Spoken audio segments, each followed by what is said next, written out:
Hey, it's Conrad Thompson. Thanks for checking out the podcast here on YouTube. Be sure to hit the subscribe button and the notifications bell. You'll get a notice anytime we upload some new content. And when I'm not asking Bruce, hey, how big was Batista's? Well, you know. One of the things I like to do is help people save money. And if you're watching this video right now and you're in a 30-year loan, man, you're overpaying your single biggest bill and you may not even realize it. I want you to do a little experiment for me. Take your calculator out, multiply your monthly house payment by 360 payments. That's how many payments there are in a 30-year loan. That big scary number, that's your total of payments. You're looking at that number?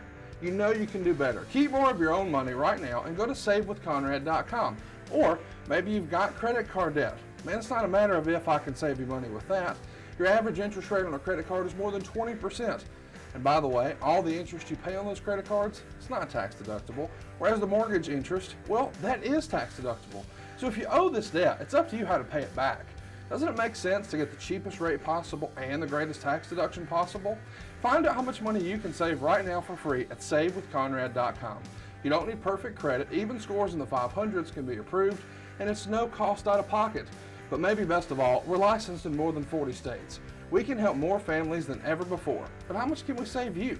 Find out right now for free with a quick quote from savewithconrad.com. Hey, it's Conrad Thompson, and you're listening to 83 Weeks with Eric Bischoff. Eric, what's going on, man? How are you? I am doing well, Conrad. Feeling blessed. Lots of good stuff going on. Full of energy. Can't wait to do this podcast. All things are go at Bischoff Rocket Center. Man, I'm excited to be here with you today. We're going to be talking about one of your very favorite topics, Mr. Verne Gagne. But before we get there, I want to give everybody a peek of what we're going to be covering in the month of March. We're going to get next week kicked off in style. We're going to go back and watch the final show from the Omni. It was that famous Nitro where Roddy Piper had tryouts, and well, it was marketed as a show as being the Nitro you'll never forget. And unfortunately, many of us still haven't. One of the more missteps episodes of the era. We'll be back on March 8th covering one of our most requested topics, Victory Road 2011. Yes, this is that TNA show. On March 15th, we'll cover the very last WCW pay-per-view. It'll be all about greed.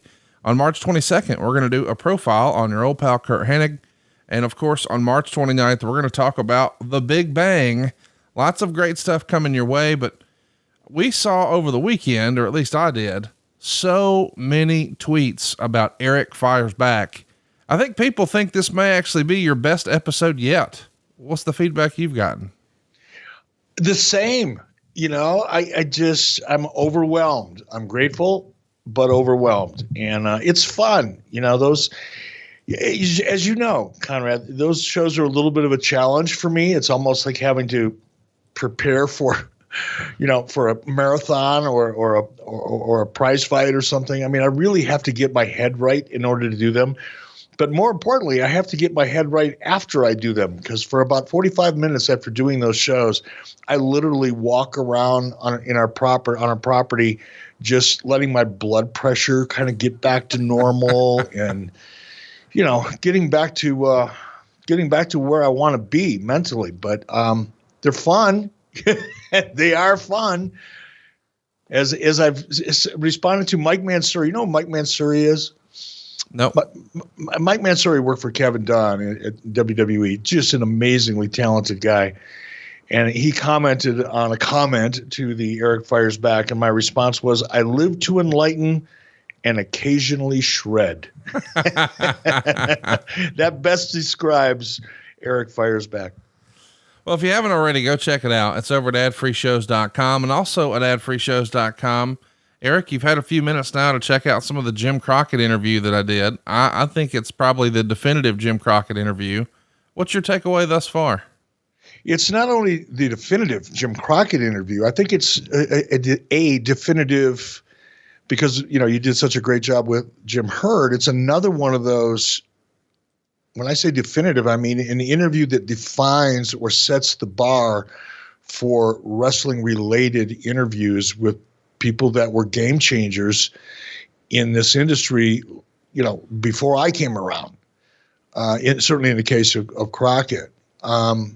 The These are really, really well done. And I'm not just blowing smoke, they're well done, but they're so informative, and they allow our family over at adfreeshows.com and anybody else that's privileged to see them to gain so much more real insight directly from the principals in terms of what the business was and how important, the genesis of this industry going, from the 60s, 70s, 80s, into what we see today. When you look at Jim Crockett and the things that happened in the NWA, like I talk about in our podcast, realize as you're watching some of the things that you see today, some of those things, weren't originated in WWE or WCW or AEW. They take you all the way back to some important times in NWA history and Crockett history. So it's if you really love the industry and you really want to know more from an objective perspective, I can't recommend these interviews highly enough. It's pretty fun. Go check it out at adfreeshows.com, especially if you're a longtime wrestling fan or a wrestling fan who wants to learn. But man, if you have been on the journey that Tony Schiavone and I are on as we relive Crockett 86, you just don't want to miss it. It's the Jim Crockett interview, and it's at adfreeshows.com. But today we're talking about another legend, and I'm so excited that we get to do this. We're paying homage to your old pal, Verne Gagne. And you stated a couple of weeks ago that, if it weren't for Jim Crockett, you never would have went to WCW and never would have went to WWE and never would have met Bruce Pritchard, would never be doing this podcast. But man, if it weren't for Verne Gagne, Eric Bischoff probably never would have been in the wrestling business. Would you agree? There's no debate. There's not even a little bit of discussion on that point. Had it not been for Verne Gagne and the opportunity to learn the business really from the ground up. One of the advantages of going to work for Verne was that I was a young guy. I had no fear. I loved the television industry. I had never had an opportunity to be in it. So this was my first opportunity to work in such an amazing industry. But working for Verne meant, Verne didn't have a lot of money.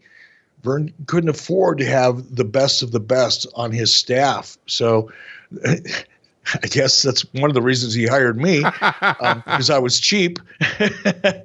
But from my perspective, I also had the opportunity to kind of investigate and learn on the job areas of the television business that someone like me, without any education or background in television, I would have never gotten those opportunities if it weren't for Verne.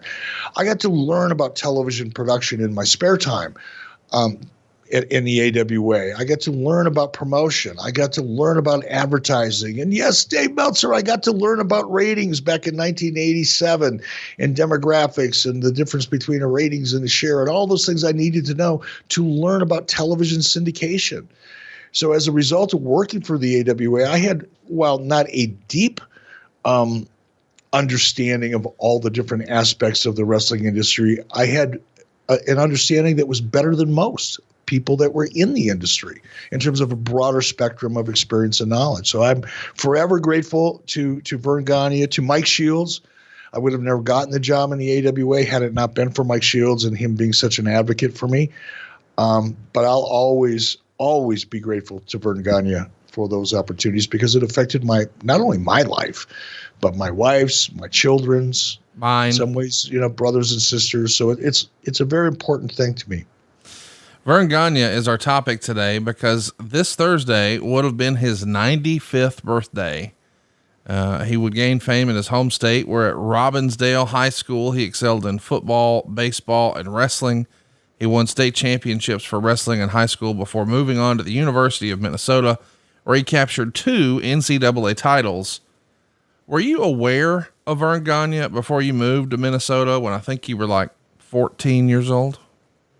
No, I was not. That was back in the day. That was back before really cable television was much of a thing. And I was still, when I lived in Detroit, I thought that, the champion, on big time wrestling out of CKLW in Windsor, Canada, was the heavyweight champion of the world until I moved to Pittsburgh. And then all of a sudden, Bruno Sammartino's the heavyweight champion of the world. Well, what the hell? I didn't even know Bruno Sammartino existed because I didn't understand the territory system. Nobody did. And then I moved to Minnesota, and to my surprise, there's another world heavyweight champion by the name of Verne Gagne. So that was my first experience or exposure to Verne. He's going to make quite a name for himself here. You talked about how you met Verne at a high school event in Minnesota. What was Verne like at that meet? Was he intimidating? I mean, did he have an aura around him? Was he pretty approachable? Did you get a chance to talk about the AWA? Take us back to that initial meeting. Yeah, well, it was a very brief meeting. Verne, who was such an ardent supporter of amateur wrestling in general, but specifically in the state of Minnesota, and almost passionately for the high schools and the teams that were a part of the area where Verne grew up in. He grew up in a little town called Corcoran, Minnesota, which is not far from Mound, Minnesota, which is where Verne had his home, during the AWA, the peak of the AWA. I think Verne went to Mound High School for a while, and that was just right down the road from the school that I went to high school at, Minnetonka Senior High School. So Verne was a very active supporter. It was called Region 5 back then, of the Region 5, athletic programs, but specifically for wrestling. So Verne would show up, at district high school wrestling events or regional events. And I met Verne at a regional event. And, he was meeting all the wrestlers and really spending time talking to all of them. I probably spent about 2 or 3 minutes talking to Verne. But he was very approachable. Even though he was Verne Gagne, the world heavyweight champion, he was such a babyface, number one, as a world heavyweight champion, that he didn't have that, intimidating character that maybe a Nick Bockwinkel would have had, for example, or Larry the Axe Hennig would have had, or Baron von Raschke would have had. So Verne was like the ultimate babyface, face of the promotion. But aside from that, he just had such an engaging, charismatic personality that, you weren't intimidated at all. You felt like, man, I wish this guy was my big brother or my uncle. He just had that attraction to him. Talk to me a little bit about how old you were when you met him. I mean, I think you met him when you were in high school. So do you think you're 15, 16, 17? Do you know what year it was? Was it your sophomore or junior or senior year? I think it was my senior year. So I would have been probably 17. So just doing some real quick math, because you graduated when you were 17, right? No, I had just turned 18 at the end of May, and I think I graduated June 4th because I only know that because in 1973 in Minnesota, they changed the drinking age from 21 down to 18 on June 1st, 1973, which meant I got to sneak some beers into high school my senior year. That is just tremendous. I ask because this would have been around the same time that he's running those crazy clinics and camps that turned out greats like Ric Flair and Ricky Steamboat and so many others. But yeah, you would have been meeting him when you're a senior in high school at the same time Ric Flair is coming up in the AWA. How funny is that your arch rival at one point in your wrestling career, you're both rubbing up against Verne at the same time? Yeah, this is another little tidbit. I may have mentioned this previously on another podcast. I don't remember if I did or not, but this fits so perfectly. So the wrestling season, my senior year, ended for me at least probably around mid-February. I was on a good day, I was a pretty average wrestler. On a really good day, so I think I made it into regions. I may have won a match or two in regions, but I was out of it by the state tournament. And shortly after the high school wrestling season ended, the AAU, there was an AAU freestyle wrestling team and an AAU, Amateur Athletic Union at the time, Greco-Roman wrestling team that was forming. And I loved Greco-Roman wrestling. One of the reasons I was such an average amateur wrestler in high school was because I had good upper body strength, and I like to use my upper body, but my legs were slow. You could take me down. Taking me down was not much more challenging than, taking down a broom in a closet. My legs, I just had dead legs back then. So Greco-Roman wrestling, which is all upper body kind of throws and upper body wrestling, really appealed to me. So I went on I joined the AAU Greco-Roman team and the freestyle team. And shortly thereafter, now this is about 6 weeks after I first met Verne at the regional tournament, I made the team, the Greco team, and we were going to wrestle the AAU freestyle team from Sweden. They were coming over to the United States to compete against a bunch of, similar clubs, similar age clubs around the U.S. So we were going to be wrestling Sweden, but because it was it was AAU, right? So it was privately funded and donations and such. I thought, man, I wonder if Verne will remember me. I'm going to call him up. Now, this is the first time I ever called Verne, not directly, but called the office. I'm going to call the AWA office and see if they'll let me come on Verne's wrestling show and promote this matchup, Team USA versus Team Sweden, Greco-Roman Wrestling, AAU. I'm going to see if Verne will let me come on to promote it and help raise some money to help support it. And guess what? It worked. And I went over to the TV studios where Verne was producing his show at the time. I think it was called WTCN Channel 11. It was over in Golden Valley, Minnesota. And I went over there with a buddy of mine. And of course, I got to the studio about maybe 3 or 4 hours early. I was supposed to be there at 11. I think my buddy and I got to the studio at about 8:30 in the morning, and we're eating coffee and donuts in a parking lot waiting for people to show up. And sure enough, man, about an hour before, about 10 o'clock in the morning, all of a sudden, Greg Gagne and Jim Brunzell show up. Then the Iron Sheik shows up. Then I see Baron von Raschke getting out of his car. So me and my buddy are sitting in our car. It was like a 64 Ford Galaxy convertible. And we're sitting in my car eating donuts, drinking coffee, and we're seeing these people that we've only heretofore seen on television. It's like, oh my God. It was like we were backstage at a Rolling Stones concert, for crying out loud. It was so cool. Jerry Blackwell, I think, came strolling in, and it was just so much fun. And then sure enough, I went in and I met with Wally Carbo was there. He was the commissioner / promoter. And then, oh my God, I'm trying to remember the announcer, Marty O'Neill. Marty was about 70 at the time. He was maybe 4'11", but had that classic old school radio voice. He had bad cataracts, so he wore glasses. It was like talking to a little tiny Ray Charles. And he was the stick man. And sure enough, when it was my time, Wally Carbo, I was sat there, at ringside watching the matches being taped, which was really fun for me, being that close. I'd never done that before. And then Wally Carbo, during a commercial break or shutdown, he goes, "Okay, kid, come on over."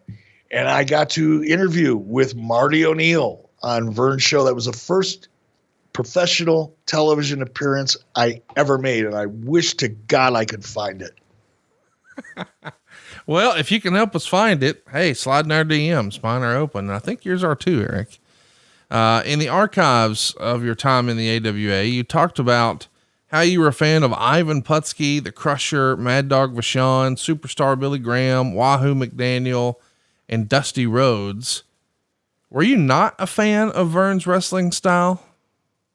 Oh, no, I was. And, I guess, it was an error by omission on my part to not include Verne. I guess in my own mind, Verne was such a huge part of wrestling, and he was so over. And I mean, not only because of, the AWA and being the world heavyweight champion, but Verne was always so active in the community, not with just with the amateur wrestling, but with anything that had to do with the University of Minnesota athletic program.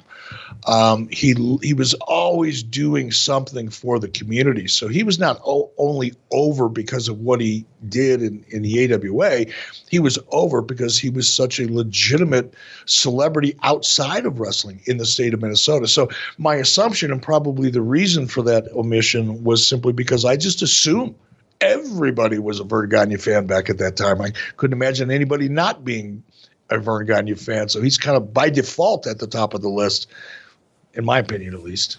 Let's talk about some of your favorite memories as a kid of being an AWA fan. Whenever I do interviews for other podcasts, they'll inevitably ask, what was your first exposure to wrestling? Who were your favorites? So let me ask you, what was your first exposure to the AWA, and who were your favorites in terms of your favorite matches or moments, things that really made an impression on you?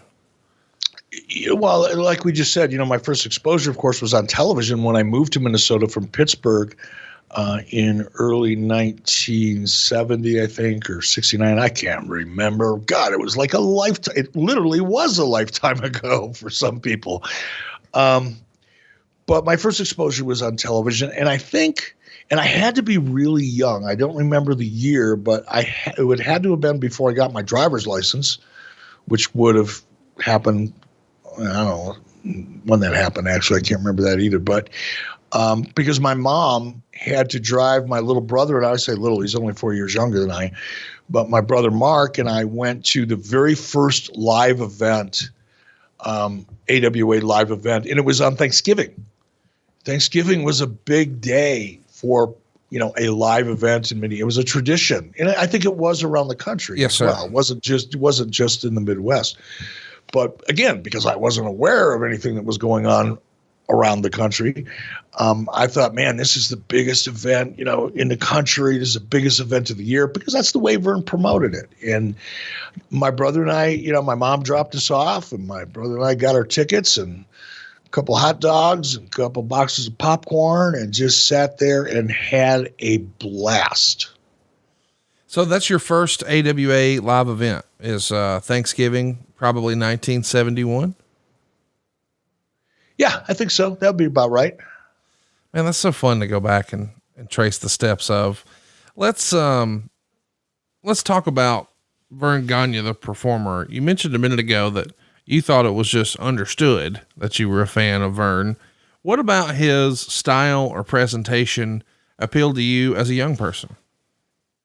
Well, I think because he was such a technical wrestler, and as an amateur wrestler, I enjoyed, Verne would work, we see it all the time in professional wrestling today. I don't remember what match it was, but I was recently watching a match within the last couple of days, and whoever the announcer was, I think it was Tony Schiavone, actually. It was for a show that you and I were reviewing for a podcast, was referring to a standing switch. Right. Well, a switch in amateur wrestling is a particular move. You don't usually do it standing, although it can be done in the course of an escape. But for the most part, switches happen, when you're both on the ground. But, that's one tiny example of an amateur wrestling move that most young amateur wrestlers would be aware of, that Verne was able to integrate into his professional wrestling technique. And there were a number of those. So I think the fact that Verne represented something that I could, as a young kid, amateur wrestler, I could kind of relate to in a real way, helped me really enjoy watching Verne in particular wrestle. I'm not sure if I wouldn't have been an amateur wrestler as a young kid, if perhaps I might not have been quite as interested as I was, but because I was, it made Verne's style just so much more relatable to me.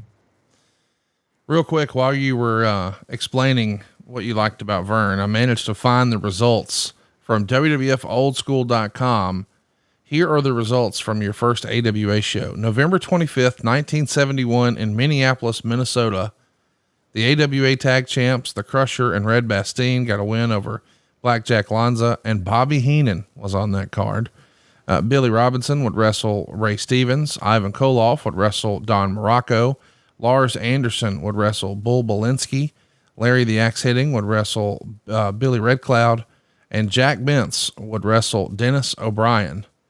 So you saw some old school talent right there. I guess I wouldn't have normally guessed. Yeah, Bobby Heenan would have been on that card, but he was. Yeah, look, Bobby Heenan was a fixture throughout the Midwest. He lived in Indianapolis, but Chicago was one of, Verne had, as far as major markets, television markets. Verne had Chicago, Minneapolis. I'm not sure Milwaukee could be considered a major market, but kind of, sort of, because of its proximity, especially to Chicago. Denver was another one of Verne's big markets. San Francisco, ironically. But the rest of the markets for Verne were Omaha, Nebraska, Des Moines, Iowa, Siren, Wisconsin. They were smaller TV markets, but he did have some fairly sizable TV markets. But yeah, to have all of that talent come in, and Bobby Heenan, of course, was very active. He worked the Midwest a lot during that period of time. So yeah, I was pretty familiar with Bobby as a performer. Loved his work, especially when he was able to stay physical. He was just amazing. Well, let's talk about when you actually get a chance to work with Verne Gagne. You've told the story how you looked up Verne Gagne in the phone book and you wanted to call him up and pitch Ninja Star Wars that you and Sonny Ono had developed. Well, you had big balls on you even back then, didn't you? Oh, I mean, I don't know. I don't think it was so much having big balls. I just, when I was in my 30s, and I'm still this way, I actually have to manage it sometimes because it can get out of control.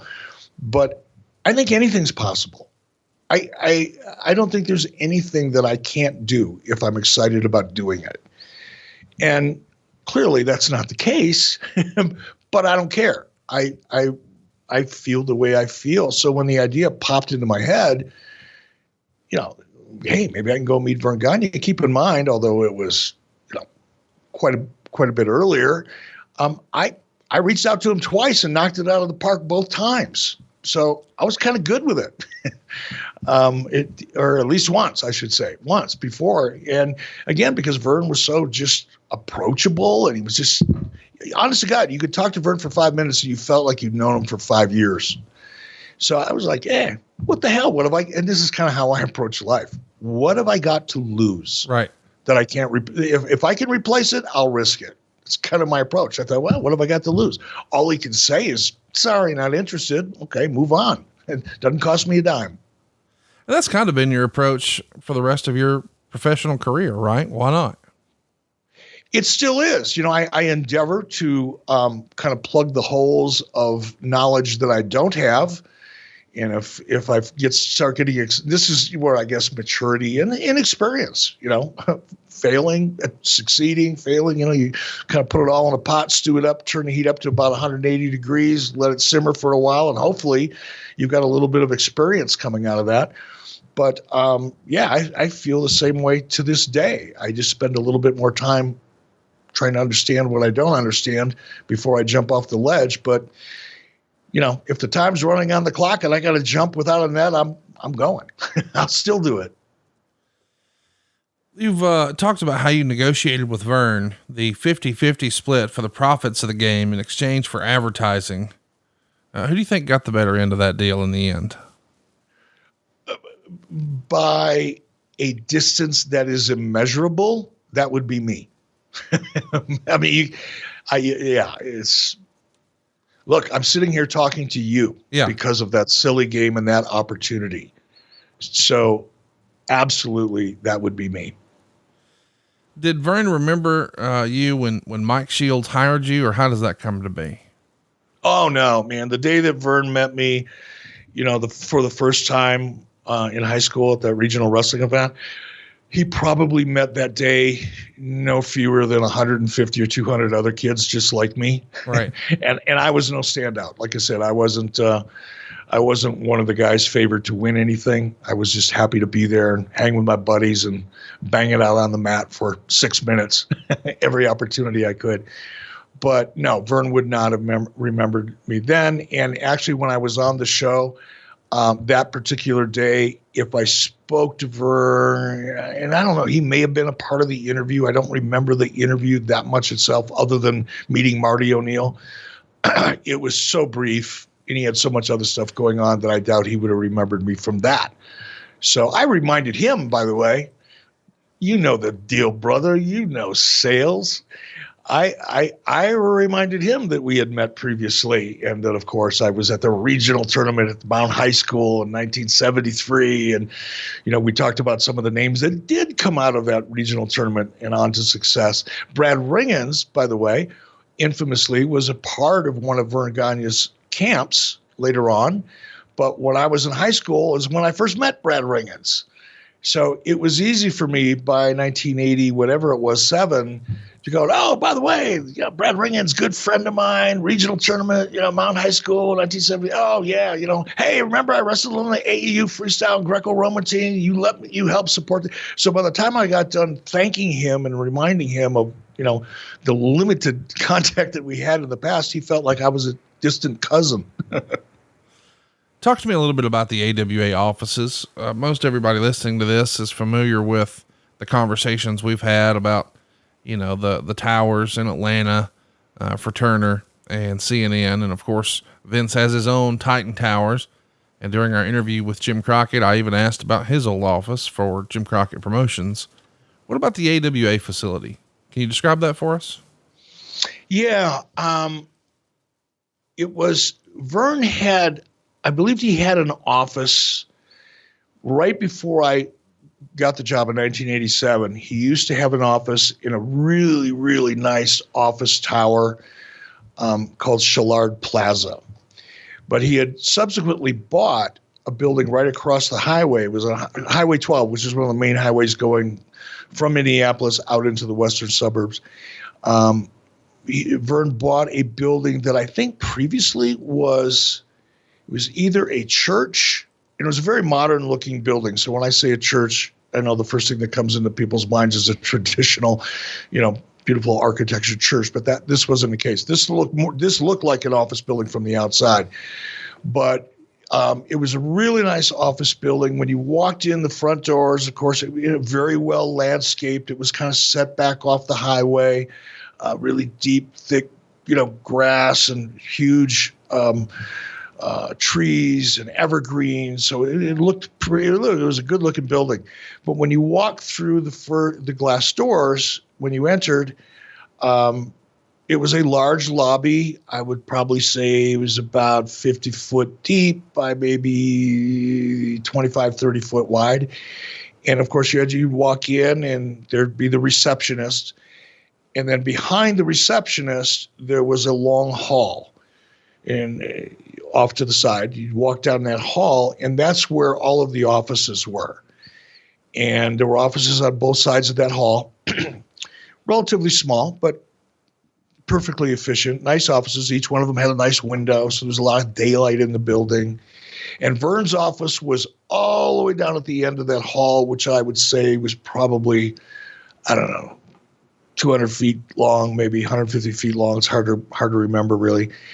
But you'd go all the way down to the end, and the last door on the right was the door into Verne's office. So it was, and he had a great office.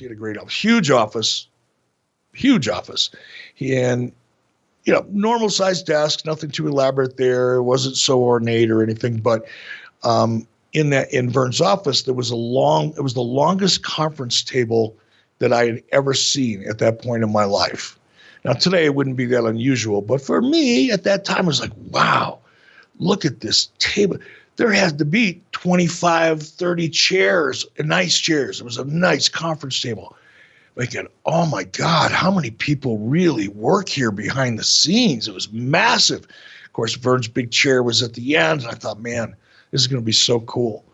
But that the first time walking into that office. But yeah, it was a really, really nice office. And then go back. Okay, now I just walked you through the office setup.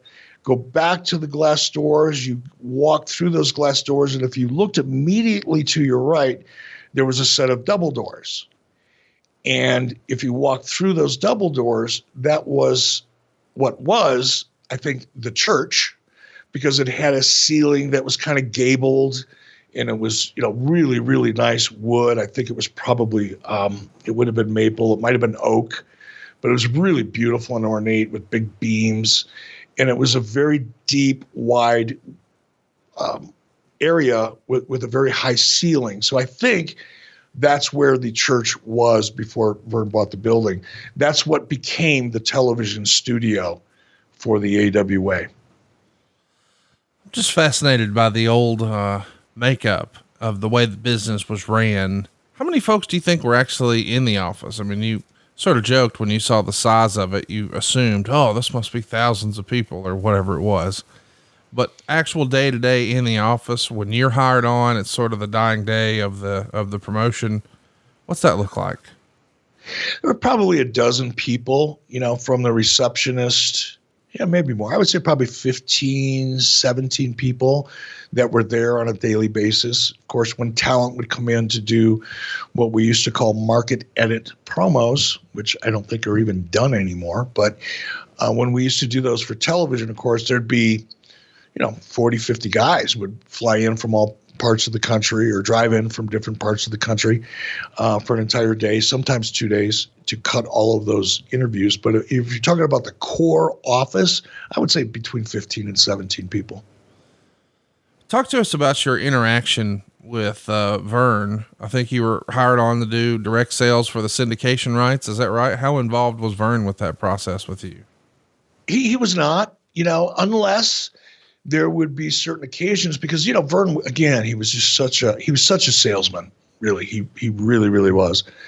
And he had a lot of relationships with program directors or general managers around the Midwest, because at some point in time, Verne probably,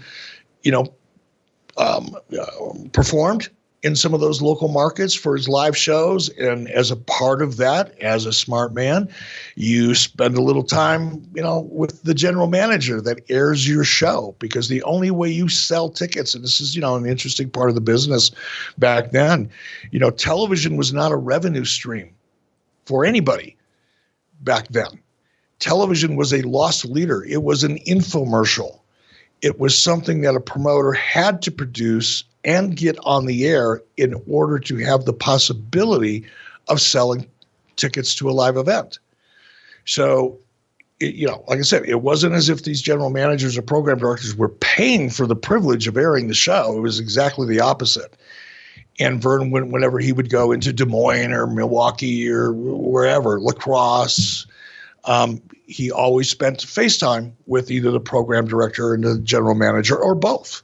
So Verne had a lot of relationships with certain key people in key markets. And if I was going into a market to try to get back on the air, if the show had been canceled, or to try to get a renewal, if the contract was up for renewal, if it was somewhere where I thought Verne could help, I'd, go into Verne's office and say, hey, Verne, I'm going to meet so-and-so. Have you ever worked with him before? And of course, Verne would tell me a story or two and, obviously tell me to give this individual his best and all that kind of stuff. So yeah, Verne would help whenever I needed it. But on a day-to-day basis, I was working directly with Mike Shields. Let's talk a little bit about when you're working with Verne, and it is his deal. It's his company. It's his organization. Does he hold like big rallies or meetings or get-togethers, or, I mean, what is the function of the office, and what does Verne's leadership on a daily, weekly, or monthly basis look like? Verne was in the office every single day, so he was very active. And I can only speak to, my time there from 87 to whenever I left in 91. I know Verne's business and probably his schedule and the way he conducted business was probably different prior to me getting there, and prior to the likes of Hulk Hogan and Kurt Hennig and Gene Okerlund and Bobby Heenan and so many others leaving his territory. But prior to that, when Verne was running hot, I'm sure his day-to-day operations were a little bit different and things were more intense, therefore more organized schedule-wise. But when I was there, it was very laid back. Everybody would, the receptionist and Verne's secretary in particular, they were the first to arrive. Generally, they'd show up at 8:30, 9 o'clock in the morning. Mike Shields about that same time. I obviously would come in about the same time Mike did. So there'd be a handful of us there. And then about 10 or 11 o'clock, Wahoo McDaniels, who was booking along with Ray Stevens. God, what a great time of my life. That was such a great time for so many reasons. But yeah, they would come strolling in, usually a little bit later in the morning. Greg would probably come in about that same time because, Greg and Verne and Ray were the ones who were the quote unquote bookers. So they would kind of all show up, when they showed up later on in the morning. And then throughout the day, different people would be showing up, or throughout the morning, I should say, different people would be showing up around different times. Joe Chupik. Hey, Joe, friend of the show. We used to call him Polish Joe. Actually, he called himself Polish Joe, but we jumped right in and tagged it. Polish Joe Chupik he was the head of production. Well, Mike Shields was the head of production, but Joe Chupik was he was hands-on on all things production. He did everything. He would show up usually, right about the same time Mike Shields and I did. And it was very informal. Verne was not a corporate guy by nature.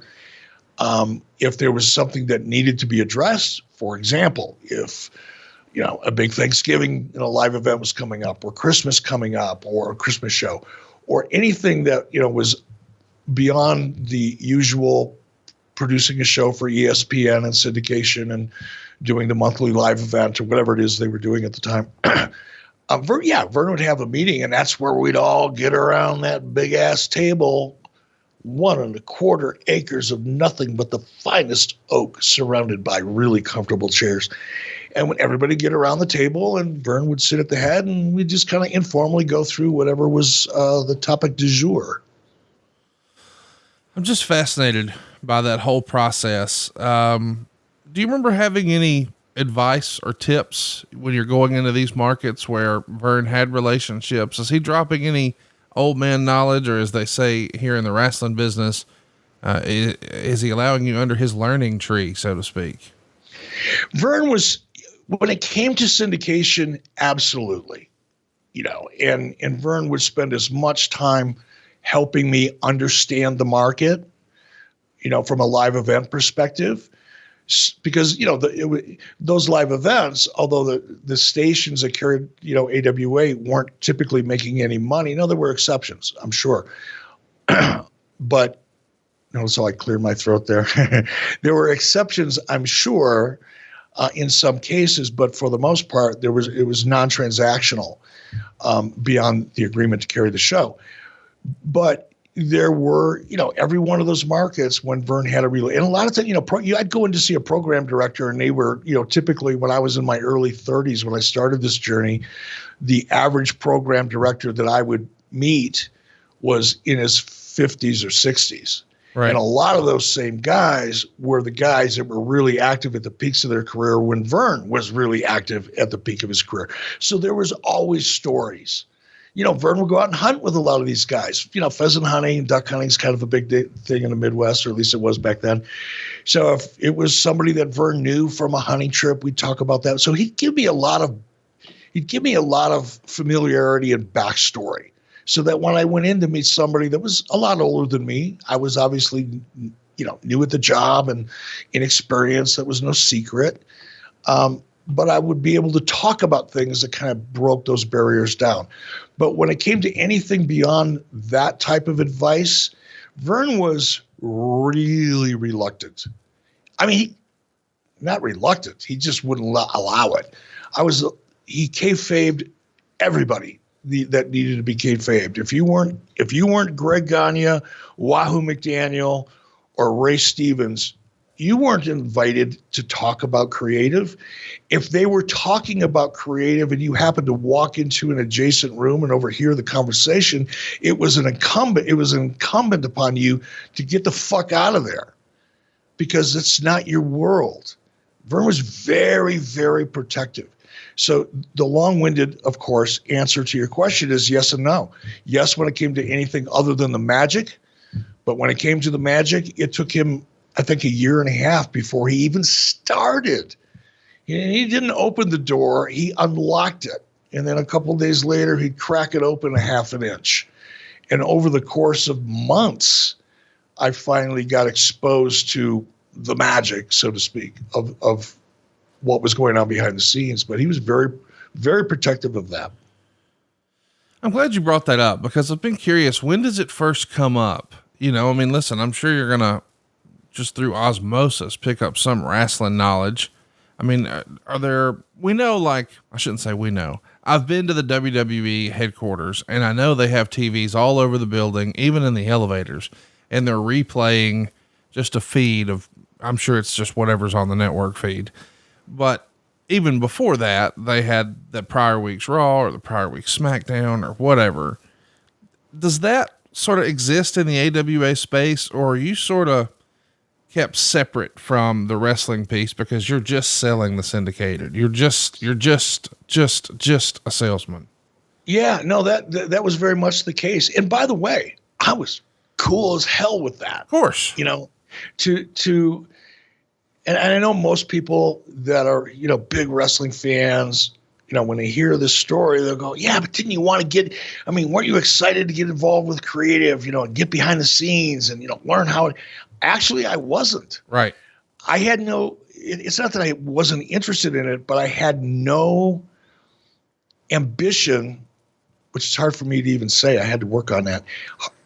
I had no ambition with regard to getting involved in the creative side. I didn't even want to know the magic. You know, I've said this so many times. Part of what makes I'm going to be careful how I say things. I sometimes speak so broadly that it offends certain people, but for me personally, it's not that I didn't know that wrestling wasn't a real athletic contest, for God's sake. I had figured that out, you know, when I was 12. I didn't know how it worked, but I knew it was kind of like magic. You know, okay, cool. I know you didn't really pull that rabbit out of your ass, but I'd like to know how you made it look like you did. I had that curiosity, of course, but I think this goes to my respect for Verne, because that he did not want me to have that knowledge. But I also knew deep down inside that I enjoyed the product more because of the mystery. Yes. The mystery of how someone can pull a live rabbit out of their ass. I find that fascinating. Once I understand how it's done, not so much. Right. And I not only was Verne adamant about not, quote unquote, smartening me up, I didn't want to be, because I knew it would affect the way I felt about the product to a certain degree. Who were your pals when you worked in the AWA? Did you have any office buddies? I mean, you mentioned Mike Shields, but were there others that you worked closely with or just enjoyed hanging out with, going to lunch with, or whatever? Well, I really, really liked Mike, and his wife Kathy passed away a while back. I really liked them both. You know, I mean, we went beyond just a working relationship. I remember taking his kids to the zoo one day. Lori and I both took Mike's kids to the zoo when they were like 6 or 7 years old. Just because I felt like taking a kid to the zoo. So I asked Mike and his wife if that'd be okay. So, and, you know, we spent, you know, a holiday or two with him and things like that. So Mike was my mentor. Mike taught me. Mike, and I, you know, jokingly referenced the Dave Meltzer comment because he posted a tweet recently that made it sound like, you know, I had to learn what ratings were all about through my relationship with Zane Bresloff, where Zane Bresloff would call Dave Meltzer and ask to interpret wrestling data, Nielsen data for wrestling, and then Dave Meltzer would have people believe that he explained it to Zane so Zane could explain it to me. I guess assuming that there was nobody in Turner Broadcasting that understood ratings, or that we didn't have a guy by the name of Rob Garner, who was the vice president of syndication, that worked for me. But nonetheless, Mike was my mentor. He not only taught me what ratings were, how they came to pass. You know, literally Mike Shields brought in a representative from Nielsen back in 87 or 88 to sit down and walk us through how Nielsen actually calculated their data. And a lot of people don't know it, or didn't then. I certainly didn't. So Mike was my mentor. He taught me so much about the basics, not, you know, in depth. I never became an expert at anything, but I had a pretty solid foundation of all aspects of the wrestling business, and that was primarily due to Mike Shields. Obviously, Verne was the opportunity, and Verne did help me in some aspects, but Mike was the guy that I would sit and talk to Mike for hours. You know, once the work was all done, we would sit around at the end of the day, and there were sometimes we'd be wrapped up by 5:30, and by 9 o'clock I'd head home, and it was just talking about all the different aspects of the wrestling business. Mike's own experience, which, by the way, he worked for Jerry Jarrett for a long time, so Mike had that perspective and a lot of those stories to kind of bring to the discussion. And it was just, it was a learning tree that as I talk about it now in this podcast, it makes me a little melancholy. And I didn't realize how valuable those conversations, which for me at the time were just fascinating, entertaining ways of spending a couple hours after work.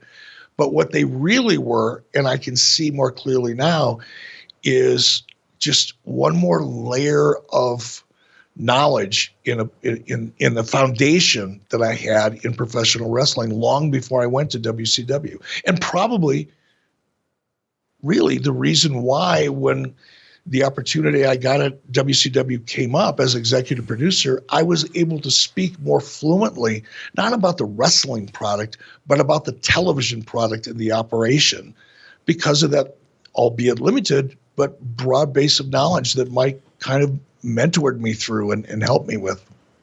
But to take it another step, I'm sorry, I'm so excited. This is a fun show for me. I became friendly pretty quickly with Wahoo McDaniels and Ray Stevens. Now, those guys, Conrad, I wish you could have been with me or been a fly on the wall. And I guess part of it is because it was also new to me. Everything was like a little kid seeing a Christmas display for the first time. Everything was like bright, shiny objects for me. And to sit down and actually, grab a beer, because occasionally, there was a big refrigerator in Verne's office, and occasionally at the end of the day, Ray and Ray Stevens and Wahoo McDaniel would sit around and have a couple beers and talk about the old days and shit. And to be able to be a part of those conversations, and I get along with Ray and Wahoo great. Hours and I don't know how many hours, probably days and weeks. We would, if you added it all together, we would sit around talking about those stories. Greg would have, joined in quite often on those. Verne occasionally, depending on how much laughter was emanating from Ray and Wahoo's office, Verne would stick his head in and often join. So it was just such a valuable time that as I talk about it, I cherish it even more. We've often heard stories of, whenever Vince is trying to recruit someone back in the day, he would wine them and dine them and send a limo for them and put them up at a fancy hotel and get them show tickets for their wife and the whole deal. But occasionally he would even bring them to his house. And you've mentioned Verne's house a few times here on the show. How did you get your first invite to go hang out with Verne at the homestead? It happened, as time went on. Now we're kind of fast forwarding here just a little bit, probably about a year or so. So we're probably in 1988 sometime. By that time, over that 12-month period of time, my relationship with Verne got, it was obviously he was my boss. Okay. That goes without saying, but he also became a friend. Right. And to the extent, I should say, limited extent, that he loved to hunt. Verne loved to hunt pheasants, upland game. So did I. Verne loved German short-hair pointers, which is a real it's a very specific breed of hunting dog. Really, really high-powered dogs. He loved that particular breed. So did I. In fact, I had two of them. And this is a real sidebar that I guess not a lot of wrestling fans know or care about, but right around this same time, as I often do, sometimes to my demise, but I got really passionate about, believe it or not, competitive pheasant hunting.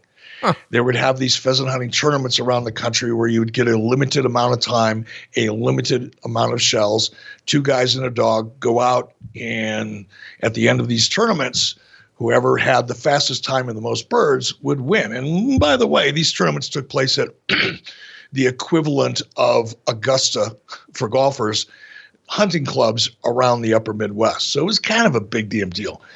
And I was training and breeding German short hair pointers for the express purpose of competing in these tournaments. And right around 1988, sometime in there, I think, one of Verne's prized hunting dogs, it just died of old age. It was an old dog. And at that same time, my dog, Ava, had a litter of pups, German short hair pups. And Verne was devastated. I know how that feels. I mean, I've been through that. We all have, but I've been through that a lot. And I knew how bad Verne felt. And I also knew that I had a litter of pups on the ground that were probably worth close to $2,000 a piece in that market, because my dog had a really good reputation and all that. So yeah, I think I talked to Verne Gagne first, his daughter. I said, hey, do you think your dad would be up, for a new pup? It was shortly after his dog died. And sometimes that works out really well. Sometimes not so much. Right. So I asked Donna about it, and she said, yeah. And I said, hey, Verne, I got something for you I'd like to bring out to the house. I think it was might have been right around Christmas time. I'm not sure. And he said, sure, come on out, Eric. And that was the first time I was ever in the house, is when I delivered his puppy for him. And he loved that dog. and that dog, it was a female. She exceeded Verne's and mine's, by the way, expectations. It was a really, really good dog. And after that, I went duck hunting a couple times with Verne and Greg. Verne used to belong to one of these hunting clubs called Marsh Lake Game Preserve outside of Minneapolis. And he had been a member there for years and years and years and years. And then he started inviting me to go out there and hunt with him there. And at that point, going back and forth to Verne's house was more commonplace. Talk to us a little bit about Mrs. Gagne. We've often heard a lot about Linda McMahon and even seen her on TV quite a bit. We've gotten lucky enough to get to know Mrs. B a little bit, but nobody really talks about Verne's Mrs. Yeah. Oh, I'm so ashamed. I can't remember her name off the top of my head, but hopefully it'll come back to me. She was, I think her name was Mary. And I know Greg's wife's name, she passed away not long ago as well, but her name was Mary too. But I think Verne's wife's name was also Mary, which is the reason for some of my confusion. But Mary, Verne's wife, Mary, was, here's what I have 2 impressions of her. She was really, really tough. Now, she was not loud, or she was kind of behind the scenes, but you knew behind the scenes that she was tough. And I don't know if it's from having been married to Verne for as long and by osmosis, understanding that the wrestling business is at that time, and probably still could be considered, a very carnivorous environment, but probably more so back then. So my impression when I first met her is super friendly. I mean, just amazingly friendly, much like Linda McMahon. But when it came to business or something that affected Verne or the kids, then Mama Bear would kind of stand up, and the sleeper wasn't quite good enough to win that argument. That was my impression of her. So she'd stay in the background unless she gets too close to something that had a direct effect on her family. And then her presence was felt. Like, she wouldn't interrupt, she wouldn't chime in, but you knew she was watching everything like a hawk. Her name was indeed Mary. She was a flight attendant once upon a time, and then was a clothing model there in the Twin Cities. And obviously, eventually, she became a fan of pro wrestling and became Mrs. Gagne. One more thing that I have in common with Verne Gagne. His wife was a fashion model, and so was mine. Outstanding. No wonder I did so well in the AWA. He would unfortunately lose Mrs. Gagne in 2002. Let's talk a little bit about when you're sort of moving up the ranks. Is Verne the one who asked you to do interviews after Larry Nelson gets arrested? And if not, who was? It was Greg Gagne who came to my office. Now, I'm not sure whose decision it was because obviously I wasn't in the room when the subject came up. It could have been, I'm speculating here because, again, I wasn't in the room. I can't testify to something I didn't see or hear. But, when it became obvious that Larry Nelson wasn't going to make it, there were 50 or 60 guys standing around, eating takeout food that were supposed to be doing market edit promos that weren't going to get them done because there was nobody else to do them. Mean Gene was gone. Bobby Heenan was gone. There was nobody else to do it. And because I was calling on program directors and corporate sponsors and things like that, I typically would wear a button-down shirt. I would wear a tie to work and a sport coat, and generally, take off the tie and hang it on the back of my door in the sport coat and, work out the rest of my day unless I had a meeting. So it was Greg Gagne, whoever decided, and I'm guessing it would be probably Mike Shields who had to figure out, okay, how do we produce these damn things with nobody to produce them with or no announcer to produce them with?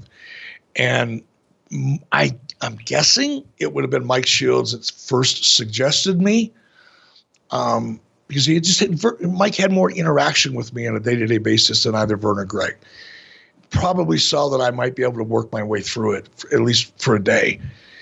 But regardless of that, it was Greg Gagne who came to my office and said, "Hey, you got your sport coat here, right?" I said, "Yeah, Greg, it's right on the back of the door."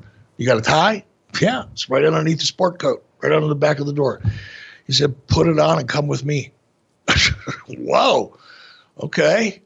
But it was Verne that came to my office, but I don't know whose decision it was. That's your first time on TV? Yeah. Well, I had done some modeling and some commercial work, but that's not quite the same thing. So I've been in front of a camera before, but never other than my brief experience in 1973 on the AWA show, hawking tickets to an amateur wrestling event. That was the first time I'd ever been on TV.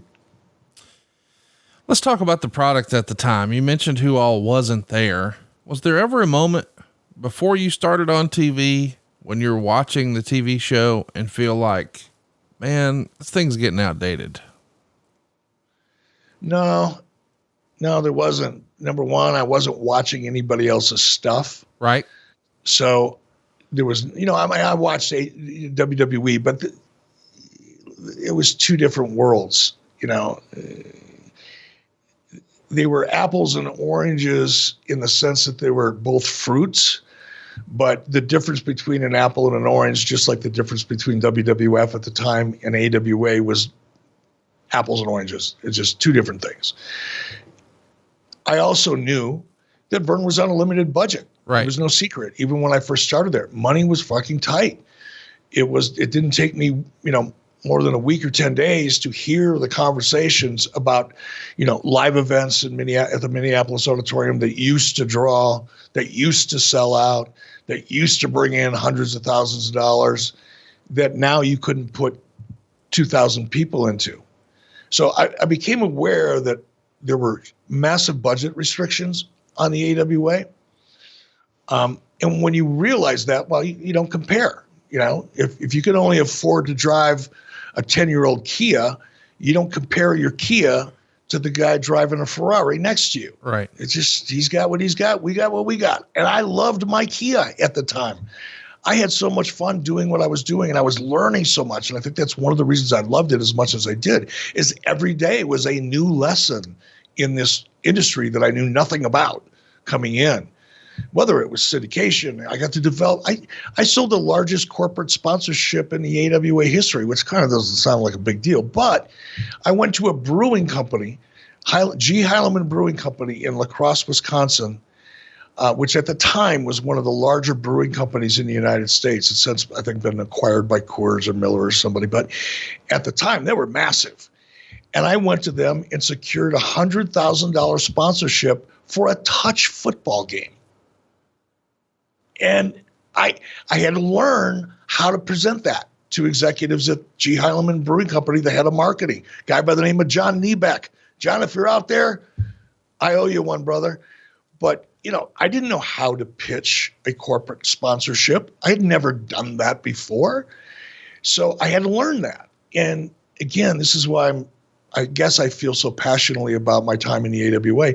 Where else would a guy who has zero experience in television or anything associated with it have the opportunity to learn how to do things like that? I mean, I was so, but yeah, I did that. We had a touch football game at the Metrodome, which was at the time one of the largest indoor sporting arenas in the country. And we had, NFL players past and present, celebrities and everybody. We drew like over 10,000 people to a touch football game. It was awesome. But I got to learn how to do that. That's your biggest sale probably ever, right? I mean, in the AWA business, $100,000. Oh, by a mile. By a mile. And again, it was, I always say this, a lot of it was me. My passion, just at that time when I walked into your room, if I was excited about something and you were about to take your last breath on the face of the earth, I would extend your life for a period of time because my energy at that point was contagious. And that was part of it. Part of it was just luck, timing. I happened to have the right executive, guy by the name of John Niebeck, who he oversaw a lot of the bigger brands at G. Heilemann because they had like 31 different brands of beer that they actually brewed, a little bit of beer history. Lone Star Beer, for example, was a G. Heilemann Brewing Company beer. It was brewed in La Crosse, Wisconsin, but it was branded as what was a local Texas brewery at one time. And G. Heilemann was kind of like they were the, what do they call them now? They were the white label beer brewer for 31 different major brands in the United States. Again, back in the 60s and 70s, a lot of these brands like Lone Star, or Olympia Beer, for example, in Washington, Grain Belt Beer in Minneapolis. These were all beers that at one time were locally brewed, but then got bought out by G. Heilemann Brewing Company. So G. Heilemann kept the labels, they kept the brand, but they brewed the beer in one facility in La Crosse. So the executive I was dealing with, John Niebeck, oversaw a beer brand in Minneapolis called Schmidt Beer. And Schmidt was one of the more popular, it was a blue collar beer. It wasn't a high-end beer. It was, a working man's beer. Also the most common. And John Niebeck was overseeing that. Well, John happened to be a wrestling fan that grew up in the Midwest. So it was easy and that was luck, right? I had nothing to do with that. That was just luck. But between my passion and a little bit of luck, we were able to put together a package that, was appealing. And it was the biggest thing. That was the biggest, I think that's the biggest sponsorship Verne had ever done, even when he was running on all 8 cylinders. Tell me about other sales that you may remember, or what was the typical sale that you were looking for? Do you recall? It depends. Some of it was local. For example, we taped the ESPN show down in Rochester, Minnesota. So we'd go down there once a month. And to offset the beer sponsorship I got, that was an entirely different animal for a one-time only event. Had a lot of the media associated with it because I tagged in local radio, I tagged in newspapers, I tagged in a charity. I mean, I brought a lot of pieces to the table to make it attractive. But for example, when we go down to Rochester once a month, because we were down there once a month, it was consistent throughout the year. I was able to put together sponsorships with, bars and restaurants, for example, to help offset some of the promotion. Now, they weren't nearly as big as what I did with the beer company, but if I could go into Rochester, Minnesota and find a restaurant, perhaps find a bar, perhaps find a mom and pop retail store of some kind that, targeted men 18 to 49 or whatever the demo was I was selling at the time. I could go in there and say, hey, this month, here's what we'd like to do with you. those sponsorships would have $5,000 price tags, $20,000 price tags, depending on what it was. For example, the infamous pull apart between myself and Diamond Dallas Page. One of the reasons that I got so hot at Page and allowed myself to act so unprofessionally and irresponsibly is to want to kick his ass in the bar. The reason I got so angry is because I worked hard to put together a sponsorship with this particular nightclub. And it was my opinion that at that moment, DDP was acting in a way that reflected poorly on the AWA, therefore me, because I was the one that put the deal together. So I went to the nightclub, and I don't remember what the dollar value was, probably 10, 15 grand. And here's what you're going to get. We're going to promote your bar and nightclub on all of our television shows in our syndicated markets surrounding your location. So Minneapolis, Des Moines, Iowa, Mason City, Iowa, North and South Dakota, La Crosse, Wisconsin, anybody that can drive, to this nightclub reasonably, we're going to promote your show in, your bar in. And then we're going to bring, all of our top talent or many of our top talent to the nightclub to meet with fans after the show. That would be a typical sponsorship that I would have been involved in putting together. And the price tags range from probably $5,000 to $20,000. Let's talk a little bit about day to day with Verne. What was that like at this point? I mean, did you have a sense that, you said you heard things like, oh, we used to sell this out every night.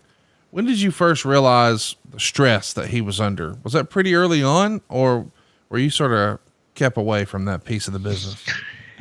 No, as time went on, and again, now starting, certainly around the time I started doing television for Verne, he didn't officially ever pull me aside and start, sharing knowledge with me with regard to, the magic, so to speak. But he also wasn't concerned about me being in the proximity. So part of that was, look, dude, I was conducting the interviews. Verne's directing a lot of the talent, which is another thing that I want to really be clear about. I take credit for certain things, my ability to perform a promo or teach how promo should be taught. I think I have a real feel for that. Well, guess where that came from? I wasn't born with that shit. I didn't read about it in a book. I couldn't take a pill and figure it out.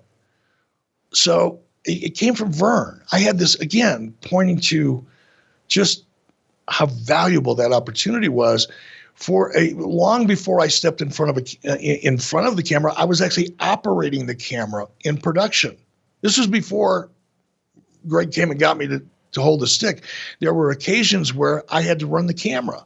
Well, when you're running the camera during these market edit promos, and once Verne got used to me being around, right, he would start in the very beginning, he would pull talent away from me. We're out of eyesight and out of earshot. And he would work on their promo with them and then come back and try it again. And if it wasn't right, he'd take them back into the next room, work on it again, bring them back, try it again. So in the beginning, I didn't get to see a lot of that direction or hear a lot about Verne's opinion or perspective on how to do a promo. But as time went on, now I'm running the camera and I'm listening and watching and seeing the results. People wonder, how did Ric Flair become such a great promo? How did Kurt Hennig become such a great promo? How about Rick Rude? Where did Mean Gene learn how to become Mean Gene? In part, not in total. So much of that, how did Nick Bockwinkel become such a great, interview? A lot of that came from Verne. Jesse Ventura. Sorry, Jesse. You became Jesse Ventura because of the two. You may not have liked Verne. You may not even acknowledge it. But, man, working in that environment taught you how to do things that today you find very few people able to do. So I got to see a lot of that and learn a lot of that, but it took a long time. Let's talk a little bit about how Verne was with the talent. Did you see any interaction with Verne and the boys, as they like to say? Oh, yeah. Yeah, going to, I'm sorry, I never really answered your previous question. In terms of Verne showing stress, even when I was able to, see him in action, outside of just a conversation with me, he never sold it, man. He was always smiling. He was up all the time. like it wasn't really happening. He just, when I say no sell, I'm not, saying he walked in and he kept a straight face and didn't show any negative emotion. He was so overwhelming with positive emotion and vibes that you would have never guessed that things were collapsing financially for him. He was able to keep that away certainly from me. And I'm sure there were people that he dealt with that saw that, but not me, and not generally the people in the office. How was he working with the boys at this time? Whatever you saw. He could be tough. He could be tough. For example, if Verne was directing me, if I'm doing interviews, he was pretty gentle, I would say. I think Verne recognized that I had no experience and I was learning on the job, and he nurtured me as opposed to hammer fisting me. Now, when it came to talent, it was a little bit different.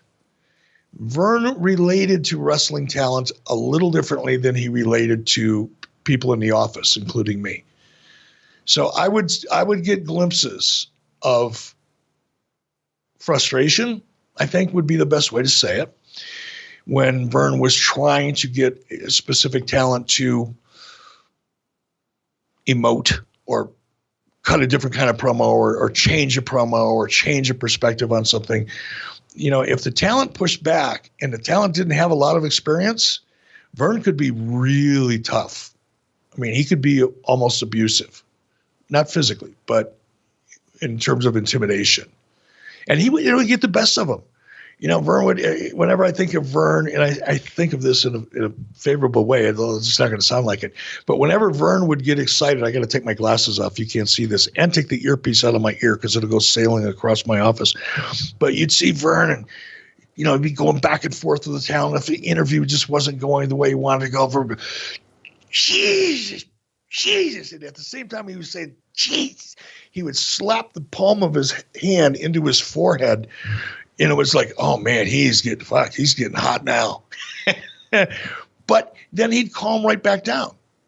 Now there was times when with certain talent that had more, leverage, Jesse Ventura, for example, it would get to the point of almost getting, you would think, oh man, it's going to go down. These two are going to go at it.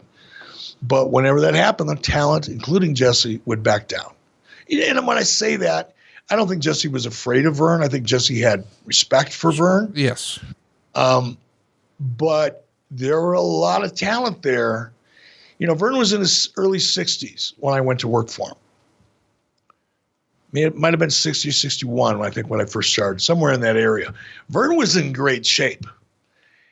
I would suggest that when Kurt Angle is 60 or 61, he would still snatch fuck out of just about anybody that was a professional wrestler in his proximity. It's not like riding a bike, but it's not unlike riding a bike when it comes to, basic self-defense and in a brief moment. I don't think Verne would have been able to go 9 minutes on a mat, but for 30 or 40 seconds, he'd have been hell to pay. And most talent knew that. They did not want to physically threaten, Verne Gagne. Greg, yeah, they'll threaten Greg, but they're not threatening Verne. We've heard crazy stories about traveling with Vince, whether it's Jim Ross saying that Vince drives 100 miles an hour and pays no attention to road signs or even cones. Bruce Pritchard, of course, famously tells stories about being on a plane with Vince and he's trying to bribe passengers to put their cigarettes out. Did you ever travel with Verne? Any memories about that? No, I mean, other than, going duck hunting, but that wasn't quite the same thing. No, never did. Let's do another one here about, being on ESPN, because it was around this time where, kids my age could come home and throw on the TV and boom, we could watch a little AWA action on ESPN. Was that a big deal to you personally to be on a big time television network like that? Honestly, it wasn't. I mean, let me rephrase it. Of course it was, but not any more so than being on my local television show. I mean, when I broke my television on camera cherry, so to speak, it was a big deal for me. I'm a human being. Anybody, I just would never believe anybody that would say otherwise, especially someone my age. I grew up, in the very early stages of television popularity in the United States. Certainly it had been around a long time before me, but late 50s and early 60s, when the economy was finally really coming back and people could afford, a television in my childhood, all the way up until my early teens, my family could only afford one. Nobody had a television in their bedroom. We didn't have a television in the living room and a television in the family room downstairs. We had one television. Television was the center of our family's kind of communal existence on a day-to-day basis. After dinner, we'd all sit around. What did we do? We watched TV together. On weekends, we watched TV together. That's what brought the family together. So television was a big deal to me.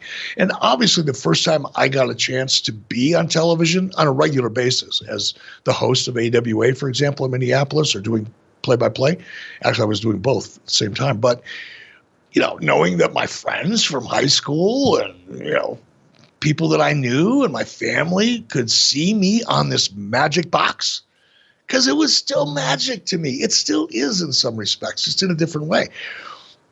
Of course, I was just like anybody else would be. I was freaking giddy.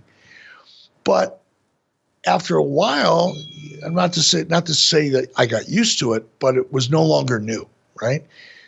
By the time ESPN came along, that giddiness, the giddy factor, was no longer there. It was just part of what I did. I didn't think of myself as, wow, now I'm on national television. To me, I still saw myself as a local television guy. So it didn't really change my perspective. Still grateful, but it just didn't change anything for me.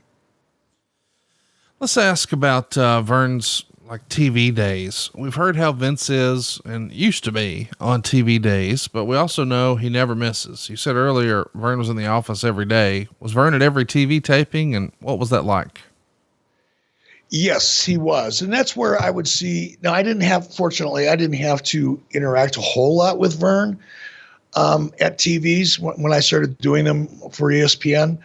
A little bit, but mostly it was either Mike Shields, who was my boss at the time, who gave me direction. And by the way, he also coached me on camera as well. Again, Mike had a lot of experience working for Jerry Jarrett, seen a lot of the great names, including Jerry Lawler, that had come through while Mike Shields was there. So Mike had a very, very good perspective, and he was a great teacher. He really was a good teacher. So most of my direction would come from Mike Shields, but occasionally it would, depending on who I was interviewing. I remember the first time I interviewed a guy who became one of my closest friends in life, as well as in wrestling, Masa Saito. Verne was very much a part of that interview in terms of directing it. But for the most part, it was me, Mike Shields, occasionally Greg Gagne, but I would say 80% of my interaction on a day-to-day basis at television was with Mike Shields. When you're talking about Greg Gagne, we haven't really talked about this piece. We've heard about Vince McMahon, the TV character and the businessman, but thanks to Bruce, we've even gotten to hear a little bit about Vince the dad. Can you tell us anything about Verne the father?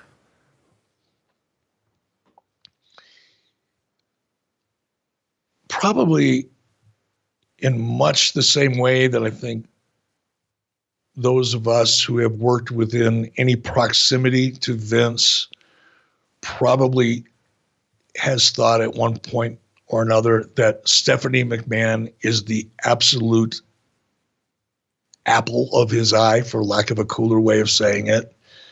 Vince, I think, holds Stephanie as a father on such a high pedestal, but also because of what Stephanie's done professionally. She's a very, very successful. She's learned so well. She's so good at what she does. So between the way I think Vince looks at Stephanie as a daughter emotionally, and as well as what she's done within WWE, Stephanie, I think, is such a special part of Vince's life. To a similar degree, I would say Verne felt the same way about his daughter, Donna. You could just tell that Donna was, although Verne loved all his kids, don't get me, just like I'm sure Vince does, right? But there was this different level of relationship, I think, between Verne and Donna. Certainly Verne felt he loved Greg, as you would expect, but Donna was just a little bit different. Let's talk about why is that? Why is that funny? I don't know, just the way you phrase it, a little bit different. I mean the relationship was a little bit different. It went just slightly beyond what you would expect a father-daughter relationship, in the sense that I think Donna was so special to Verne for whatever reason. I know I have a unique relationship with both my son and my daughter. Right. They're a year and a half apart. Everybody grew up under the same environment, seeing the same things, hearing the same things, experiencing the same things. But my daughter and my son are two entirely different people. And the relationship that I have with my daughter is slightly different than the relationship that I have with my son. Not better or worse, just slightly different. We've covered Super Clash 3 from Chicago in the archives with Carrie and Lawler on top, and you sort of describing what it was like to help build the set. Was Verne impressing upon you how important this pay-per-view was, or was that just sort of understood? No, it was understood, man. It was all hands on deck. It was a big thing. It had never been attempted before, to my knowledge. It was, you just knew it was exciting. I didn't know enough about the financial conditions or situation at AWA. I knew it was rough. We all knew that. You couldn't avoid it, right? But it wasn't painful. You didn't feel like you were walking into a morgue every time you got into the office. Nobody felt like it was inevitable that the doors were going to close. There was always hope in a lot of it. And I think this event was that hope, that light at the end of the tunnel. And it was, from my perspective, again, I don't know, I've been in the business kind of for 2 years. So, and in a very limited way, I wasn't paying attention to what was going on around the country. I didn't really know a lot about, the pay-per-view industry, because Verne wasn't in that business. Right. He was in the television business, not the pay-per-view business. So that was a whole, I knew it was out there, but I didn't know how it worked. But this was Verne's effort, an attempt to kind of to break into that revenue stream. So we all knew it was really important, but it was exciting. It wasn't like, oh my God, we got a gun to the back of our head. If we don't pull this off, we're all going to get fired. It wasn't that. It was like, oh man, this is going to be great. We're going to tour, because I've never toured before. For me, at least, an AWA tour amounted to me jumping in my car and driving for an hour and 40 minutes to Rochester, Minnesota, and then turning around and driving home when I was done. This was like, oh, we're going to go to Nashville. I think what did we do? We did Chicago, Nashville, Louisville. I can't remember where it went, but I had never been to Nashville before. I got to drive to Nashville. This is awesome. I've always loved road trips. So I got to load up my set in the van that I got to rent, throw in a little mattress for what was probably 5 or 6 year old son at the time, throw him in the back of the truck, and off we go to Nashville. That was a blast, man. That was a blast. But we knew it was important. Talk to me a little bit about criticism and feedback and coaching. Ric Flair used to refer to Verne as coach.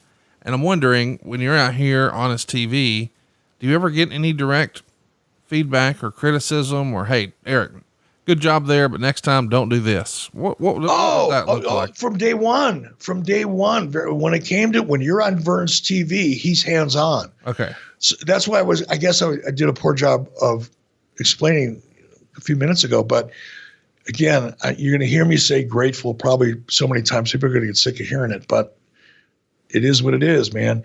I hadn't developed any bad habits as an announcer when I started, because I had never been one before. So in many respects, I was this like really gooey piece of clay that you could shape into anything that you wanted. And Verne did. I got a lot of direction. And some of it was, in the beginning, it was a little uncomfortable, because I felt like, God, I'm never going to figure this out. I'm never going to get good at this.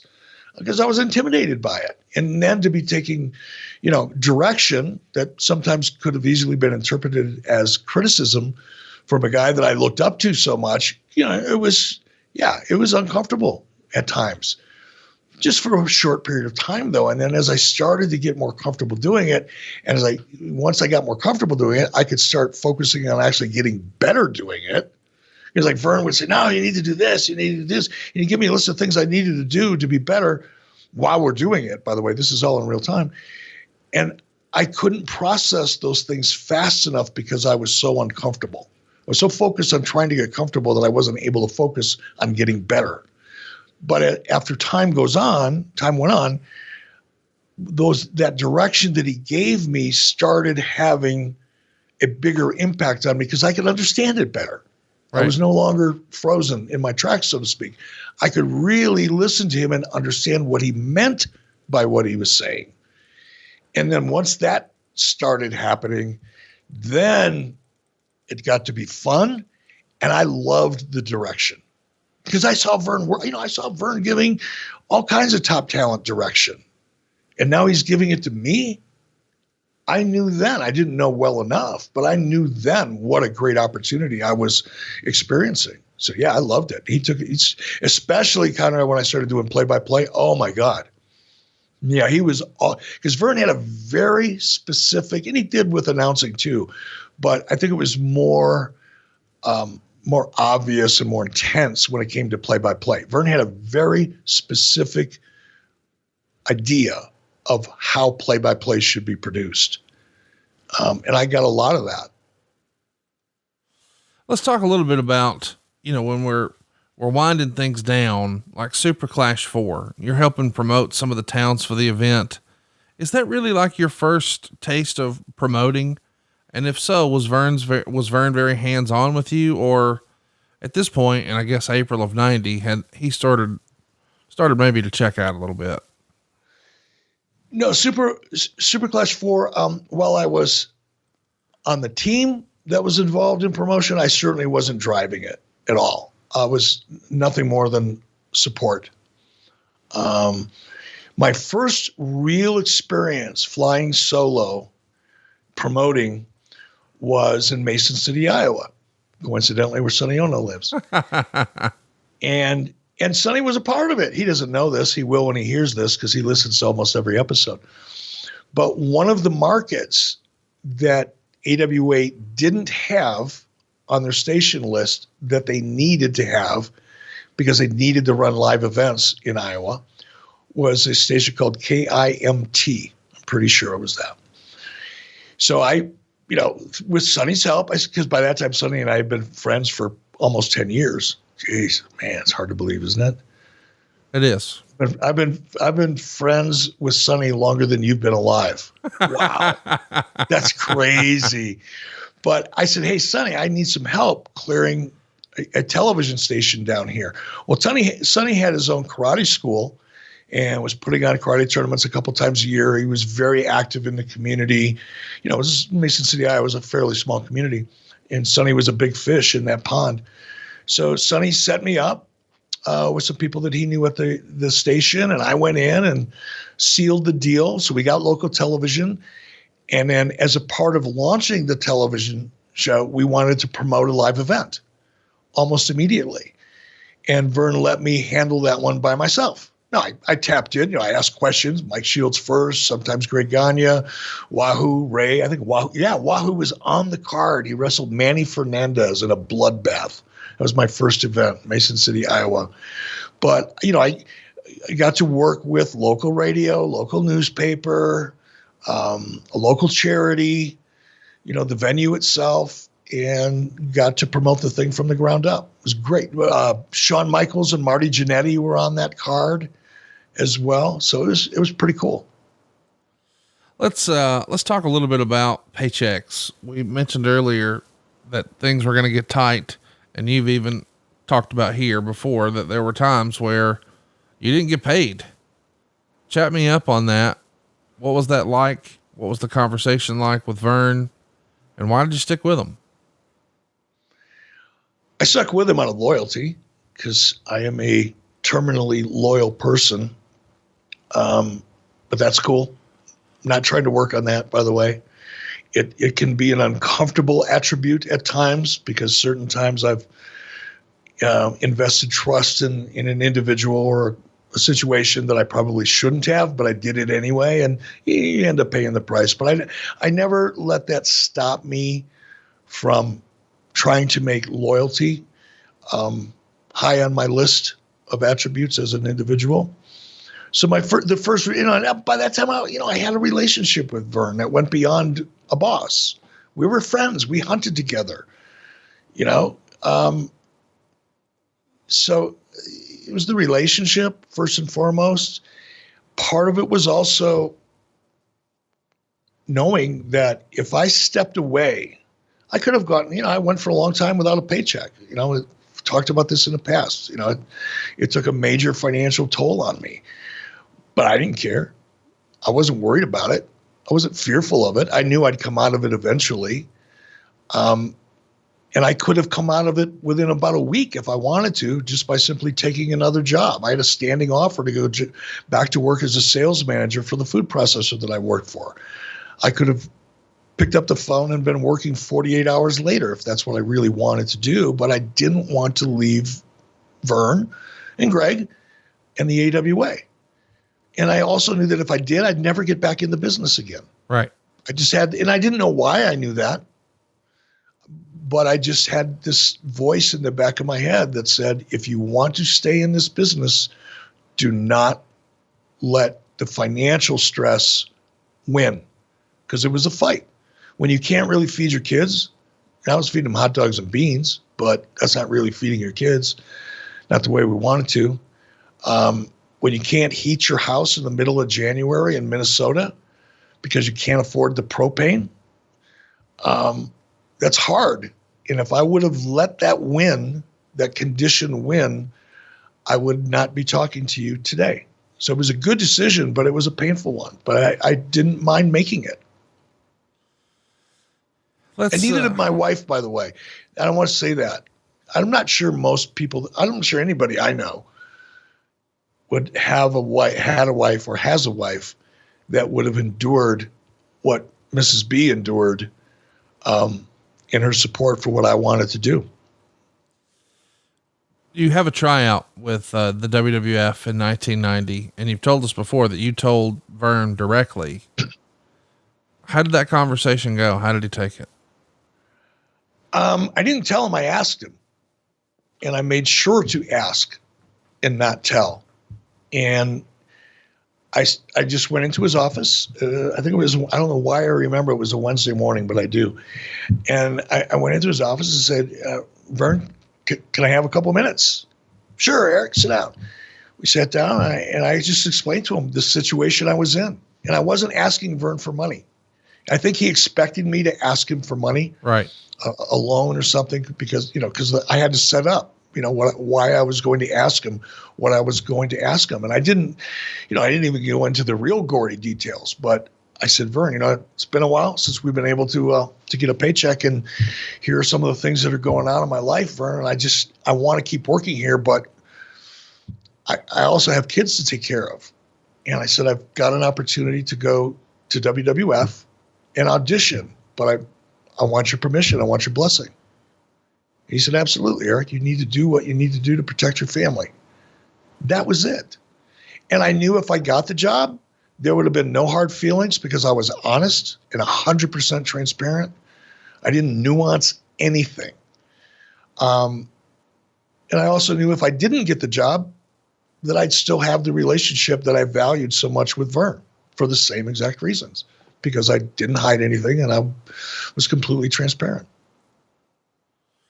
So was there ever a time like, my interview with Jim Crockett, he talked about how he spent his whole life defending wrestling to outsiders at school and things like that. Oh, it's real and all that stuff. Did you ever find yourself in a place where people were slamming Verne and you had to defend him? I mean, cause you are coming into his life at a point where it's probably easy to pick him apart if you were a naysayer. Yeah, I mean, there were times when I would hear people say things that I knew just weren't really true or accurate about Verne. Look, my reaction to people in the peripheral wrestling media is well known to anybody that listens to more than 5 minutes of one of our podcasts. Sure. But, when I would hear, Wade Keller, he started his site, I think in 1987, about the same time that I started working for the AWA. So I was aware of Wade Keller back then. And Wade would write things that were, negative towards Verne. And perhaps that's where my contentious relationship with the peripheral media started. But, I would get defensive about that. And there were times, and I'm not saying I would have done it, but there were times when I would see Wade in person or see him out in public, because I would at a wrestling event or something. If he came to Rochester, Minnesota, or came to a live event in Minneapolis, wherever, I'd see Wade. I'm going, man, he's a skinny little fuck. I'd love to just knock him the hell out. But I wouldn't act on it. That was an immature, juvenile thought that would enter my brain for a second, and then I would wake up and realize how childish that would be. But I would be defensive with things like that. There were times when, this is where it got a little more tricky because, for example, Wayne Bloom, Mike Enos. I knew both Wayne and Mike before I went to work for the AWA. We were friends. Now that they were there as talent, their relationship with Verne was much different than my relationship with Verne. I see. So they would see things and experience things that I never saw and experienced. So when we were out socially together, right? If we're out having a couple beers somewhere and we're talking about work, of course, my idea of talking about work is completely different, or my world of work is completely different than their world of work. So they had a perspective on Verne that I didn't have. And I'd hear my friends start burying Verne. It's like, whoa, wait a minute here. And there was some of that, but it never got to the point where it jeopardized the relationship.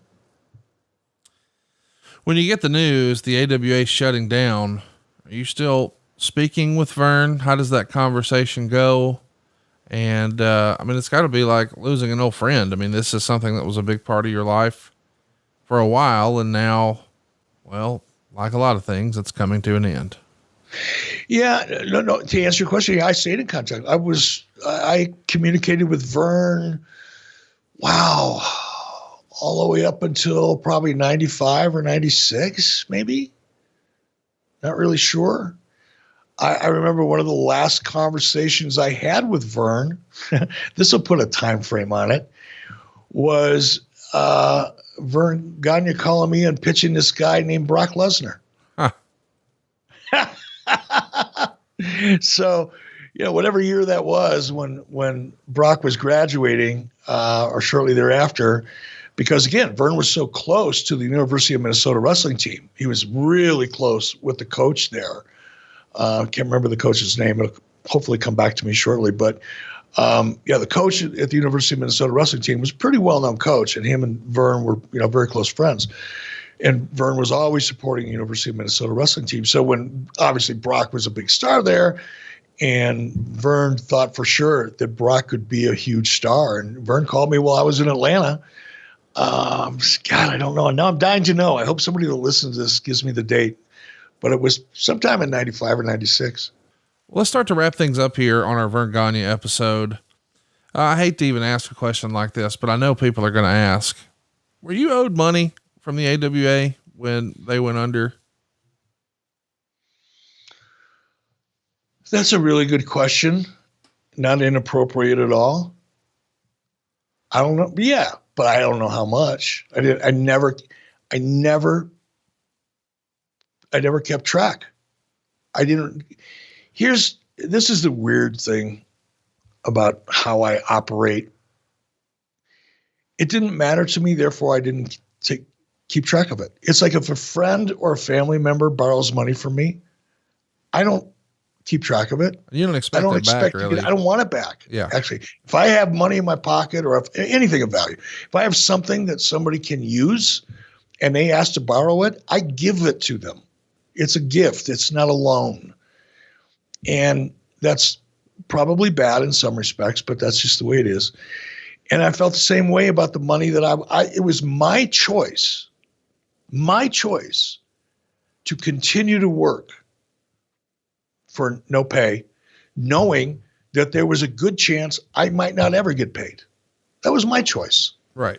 So once I reconciled that, I couldn't tell you. If Verne came back to life today and said, hey, by the way, kid, thanks for spending 6 months or a year without, it wasn't a year, 6 or 8 months without, getting paid. I want to stroke you a check. What do I owe you?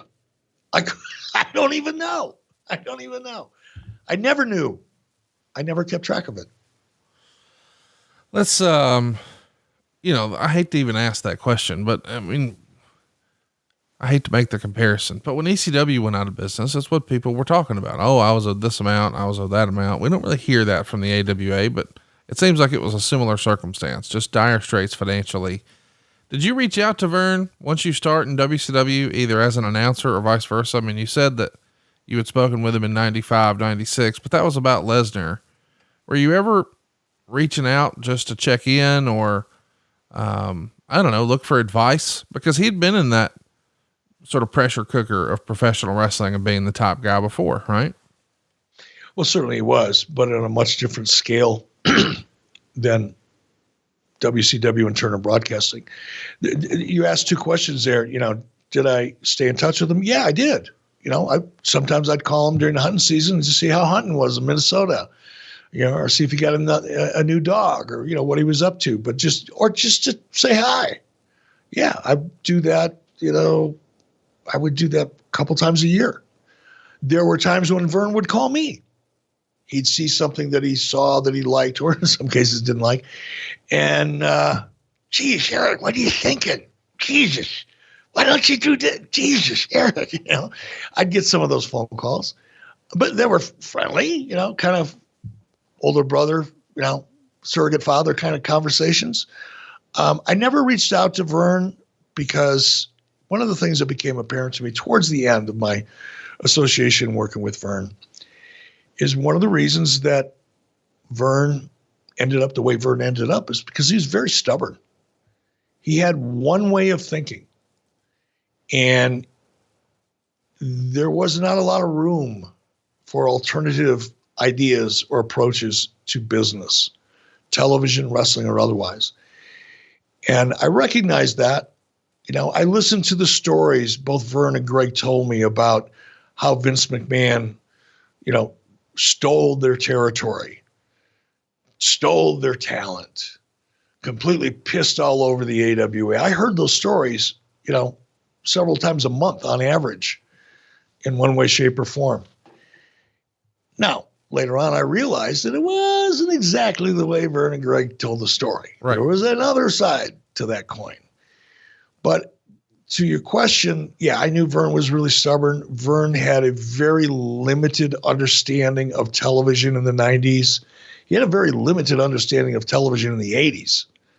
He understood the wrestling product better than most. Right. But he didn't understand the nature of the television industry at all. And he was stuck in 1970, much like Bill Watts was, much like some people still are that came up in that era. Television had changed dramatically by the 90s, and Verne wasn't willing or able or interested in changing with it. And if you're not growing, you're dying as a business, and in my opinion. And Verne's approach to things wouldn't allow him to grow. He couldn't grow because he stayed locked in 1970. Let's talk a little bit about, man, I don't know a way to say this, but did Verne have any interest in coming to WCW? I mean, I know you're going to hire Greg, but it feels like you have developed, rightly or wrongly, a reputation for having really strong relationships with people that you care about. And that's a good thing, but it does feel like Verne maybe would have had an interest in being involved or at least getting a payday here. Was that ever even briefly discussed or crossed your mind at all? No, it didn't, for the same reasons that we just discussed. I mean, it didn't cross my mind because I knew Verne would be miserable at Turner. He would be miserable in WCW that was in Turner. There was a completely different world than Verne had any direct knowledge of. He had, kind of he had adjacent knowledge, to a lot of the things in the television industry, but he had no direct knowledge or experience in it. And I would have never, I want to say this in the right way, I would have never suggested something knowing that deep down inside it would have caused frustration or worse in Verne. Why bring somebody into an environment where they're not going to be happy? Okay. And that's the environment that Verne would have found himself in. Had I tried to convince him to come to WCW, or had Verne convinced me that he could contribute to WCW, I would have been opening the door to a situation that I knew in my heart he would be miserable in eventually. So why do that? Well, I just, when we talked about the wrestling product and you've often said, oh, I needed a finished guy, you didn't think Verne could really check any of those boxes? No. And again, because the product had changed. Right. I mean, I think Verne knew wrestling psychology in a real way better than anybody I've met so far in my life, including Vince McMahon. By a mile, Vince McMahon. By a mile, me. Maybe 2 miles. Or anybody else that you want to name. Verne had a unique sixth sense about psychology and its application inside of the ring. But finishes, that one aspect of the industry had evolved with the television product, had evolved with a different type of wrestling audience. So that finishes, in order to be as good as all of the match that preceded it and the psychology contained therein, the finishes had to be more complex. They had to be layered finishes that Pat Patterson was so famous for. Finishes had, in AWA, finishes basically had one act. It was first act and over when you got to the finish. A Pat Patterson finish has 3 acts. And by virtue of that 3-act finish that Patterson, I think, more than anybody made so famous, making famous isn't the right word because most people don't realize what they're seeing. They just know they like it, but they don't know why. In Verne's case, he was kind of a 1-act finish guy, and we needed a 3-act finish guy. But the evolution of the finish wasn't so much about psychology as it was about drama. And that's where I didn't think Verne had a feel for what we needed with regards to finishes. Let's talk about the last time you saw Verne in person. Do you remember when that was? I mean, it wasn't AWA, right? You saw him when you were in WCW at some point, I'm sure. I saw him when I was in WWE. I saw him at the WWE Hall of Fame. Oh yeah, of course. Back in 2005. Yep. Did you get a chance to catch up with him there? Of course. Absolutely. Did he think that the WWE Hall of Fame was just a $5,000 check and a class ring, or did he think it was pretty cool to be recognized? I think we didn't talk about that. I didn't ask him that question. Right. But my sense was that he was very happy. Good.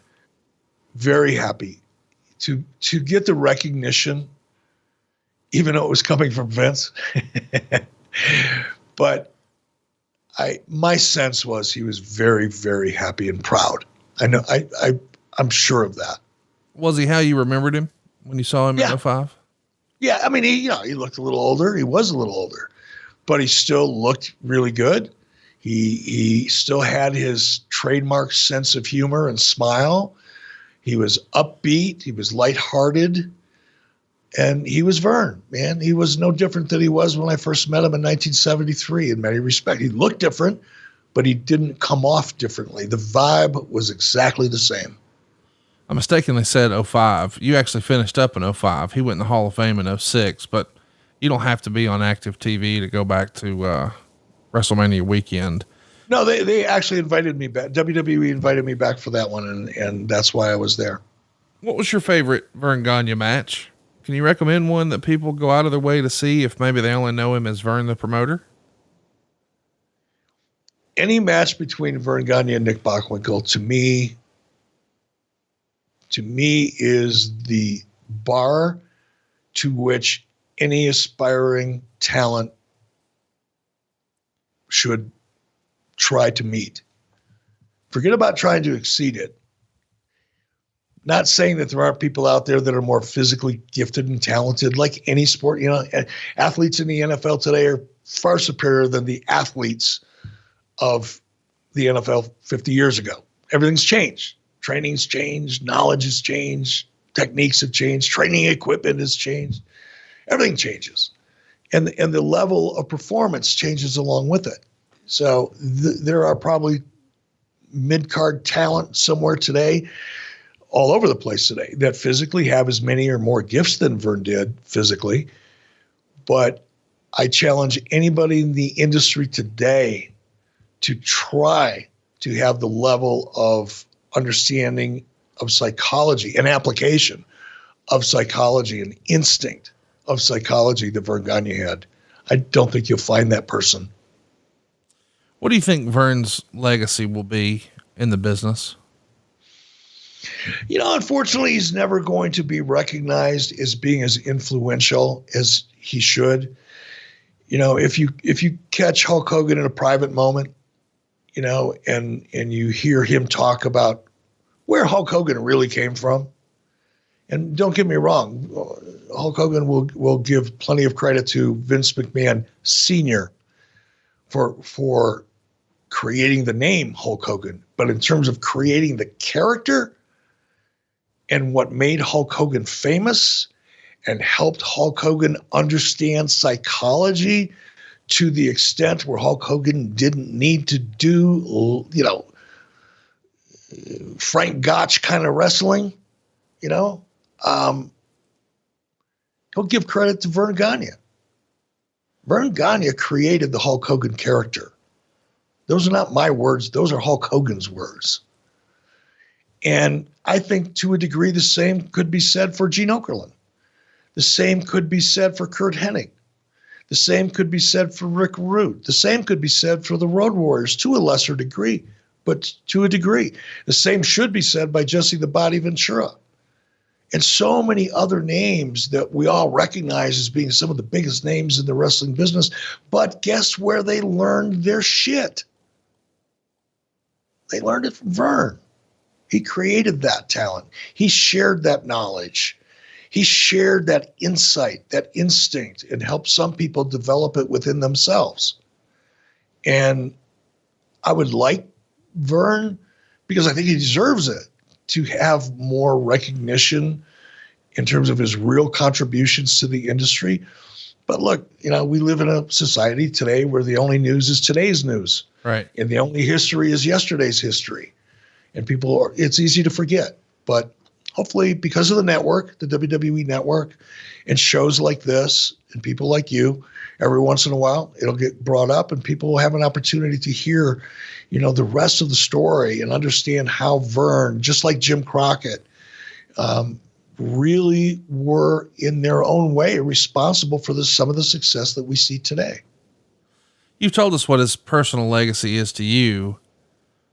What are some of your favorite memories of Verne? Do you have one when someone just says Verne Gagne, what do you immediately think of that takes you back to a fun or interesting place? Wow. Oh, give me a second.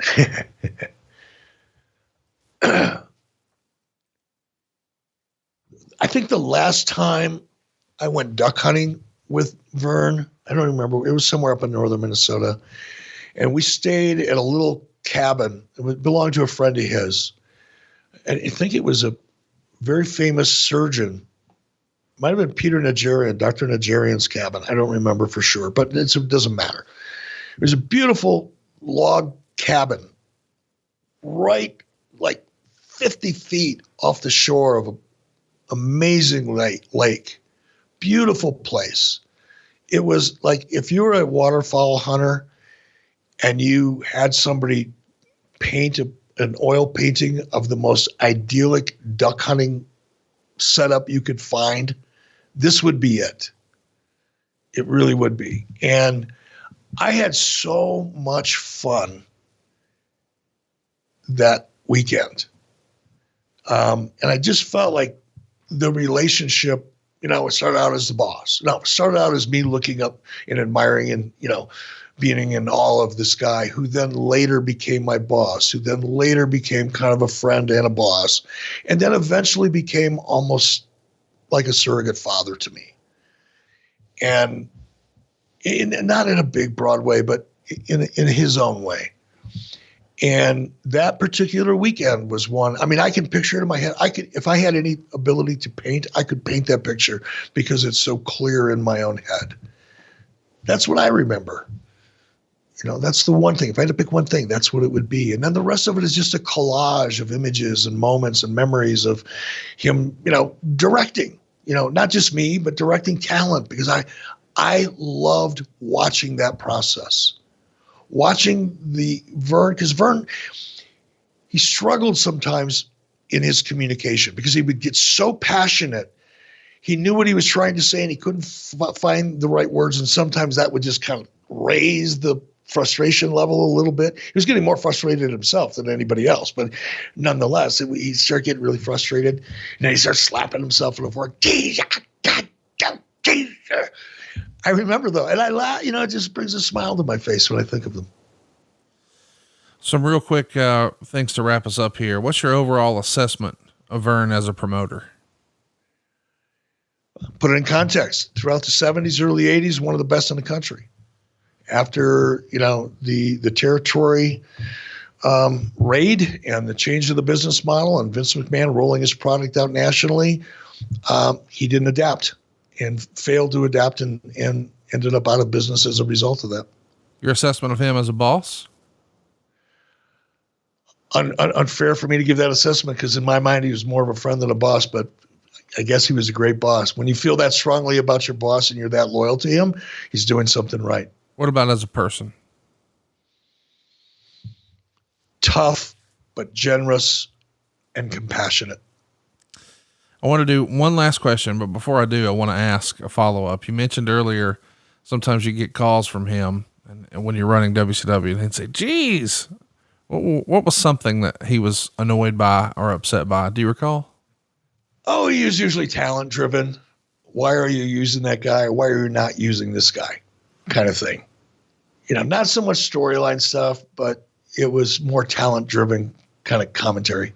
When you're in the big chair, did you ever think about something that you learned from Verne and apply it to some decision making? Every day. Well, not so much decision making as it relates to business, but I would often recognize, when I was faced with a challenge or an opportunity or a decision that was uncomfortable because I wasn't as familiar with the subject matter of said decision or opportunity, I would often remember and remind myself, because of my experience with Verne, don't be stubborn. Don't pick something just because you're necessarily more comfortable with it. That's making a decision on not knowing what you don't know. So I would oftentimes, when I found myself kind of digging my heels in a little bit and my back starting to stiffen, I would ask myself if it's because I'm unfamiliar, therefore unsure of myself, or because I'm committed to my idea. So I just remind myself not to be stubborn. If you had to, gun at your head, play word association, and you can only give one word to describe Verne Gagne, what would it be? Powerful. Well, boys and girls, that's going to do it. I'm all out of questions for Eric about Verne Gagne. Eric, is there anything else you'd like to say to Verne? I mean, if, hypothetically, if Spotify's in heaven and he's got his, Raycon earbuds in, what would you like to say to Verne? Vern, all I can say right now, because I got some stuff to do the rest of the day and I'm running out of time, but I will see you soon. I do expect, Vern, that you will have scoped out the best place in heaven to hunt some birds, and I look forward to that day very, very much. And we'll be back next week talking about Nitro from 1997. It's a watch along. Join us right here on 83 Weeks with Eric Bischoff. Hey, it's Conrad Thompson. Thanks for checking out the podcast here on YouTube. Be sure to hit the subscribe button and the notifications bell so you get a notice anytime we upload some new content. And go save yourself some money right now. If you're in a 30-year loan or you have credit card debt, it's not a matter of if I can save you money. It's a matter of how much. Find out right now for free at SaveWithConrad.com.